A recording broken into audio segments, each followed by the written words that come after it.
দেহ সৈষ্ঠব প্রদর্শনীতে সর্বভারতীয় স্তরে দুটি বিভাগে স্বর্ণপদক জয় করে ফেলেন মালদা রতুয়া ১ নম্বর ব্লকের সামসি পঞ্চায়েতের রতনপুর চুরেপট্টির বাসিন্দা সেলিম আক্তার। ৩৫ বছর বয়সী সেলিমের পদক প্রাপ্তিতে পাড়ার প্রতিবেশী সহ পুরো সামসি জুড়ে উৎসবের আহব। সেলিম আক্তার WFF ইন্ডিয়া জয় হিন্দ ক্লাসিক প্রতিযোগিতায় রাজস্থানের জয়পুরে মার্চ মাসে ৮ ও ৯ তারিখের প্রতিযোগিতায় যোগ দিয়েছিলেন। এই প্রতিযোগিতায় দেশের বিভিন্ন প্রান্ত থেকে ১৫০ জন প্রতিযোগী অংশগ্রহণ করেন। সেলিম আক্তার জানিয়েছেন, মেন্স ফিজিক্স ১৬৫ গ্রুপ শট ক্যাটাগরিতে তিনি বাকি ২৫ জনকে হারিয়ে স্বর্ণপদক লাভ করেন। বাবা শেখ নাইম আক্তার পেশায় বেকারি ব্যবসায়ী, মা সাজেদা বেবি গৃহবধূ। সেলিমের বাবা শেখ নাইম জানান, আমার ৯ ছেলে, মেয়ের মধ্যে ৭ নম্বর সেলিম আক্তার। সে ছোট থেকে খেলাধুলায় পারদর্শী। আর্থিক অসচ্ছলতার কারণে তাকে সেরকম কোনো ক্লাবে প্রশিক্ষণের জন্য ভর্তি করতে পারেনি। নিজের জেদে এসব করে বেড়াচ্ছে। আমার সামর্থ্য অনুযায়ী আমি তাকে সহযোগিতা করছি। চলতি বছর সেপ্টেম্বর মাসে আন্তর্জাতিক স্তরের প্রতিযোগিতায় অংশগ্রহণ করার ছাড়পত্র পেয়েছে সেলিম আক্তার।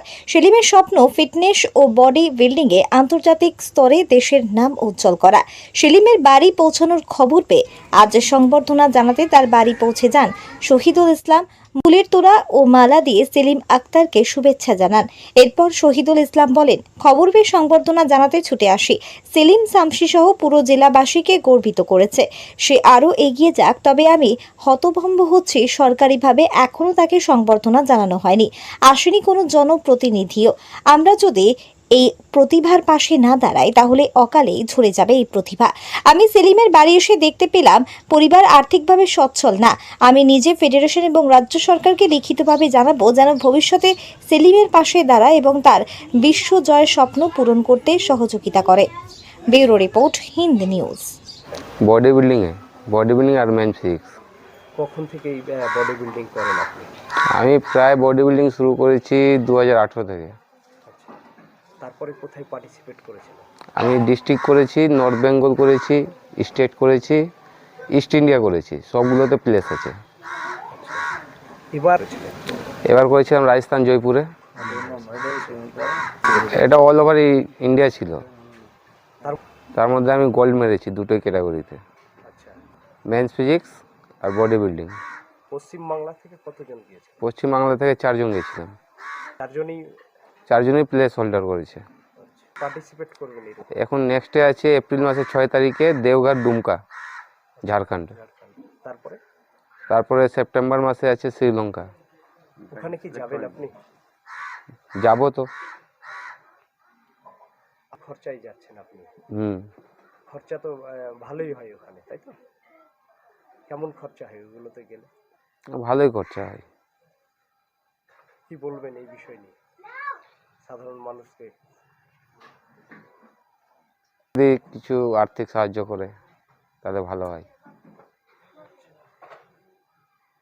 নিতে কেউ আসেনি এখনো? না, এমনিতে কেউ আসেনি এখন অব্দি। আমরাই প্রথম এসেছি আপনার খবর সংগ্রহ করতে। আপনার নাম? সেলিম আক্তার, বাড়ি সামসি রতনপুর চুরিপট্টি। আমরা সেলিম ভাইয়ের বাড়ি এসেছিলাম গত ৮-৯ তারিখ জয়পুরে, রাজস্থানের রাজধানী জয়পুরে WFF কর্তৃক আয়োজিত বডি বিল্ডিং এবং মেন্স আর একটি প্রতিযোগিতায় দুটোতেই স্বর্ণপদক পেয়েছে। সেটা আমি ভাই মতিউল্লাহর মারফত আমি খবর পাই।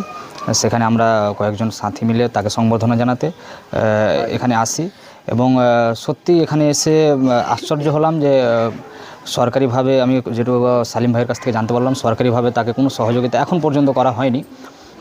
এবং আমি সালিম ভাইকে যতদূর চিনি, সে কিন্তু এই যে কোনো খেলার সাথে, ফুটবল বলুন, ক্রিকেট বলুন, এবং বিশেষ করে এই ধরনের বডি বিল্ডিং এইসব খেলার সাথে জড়িত।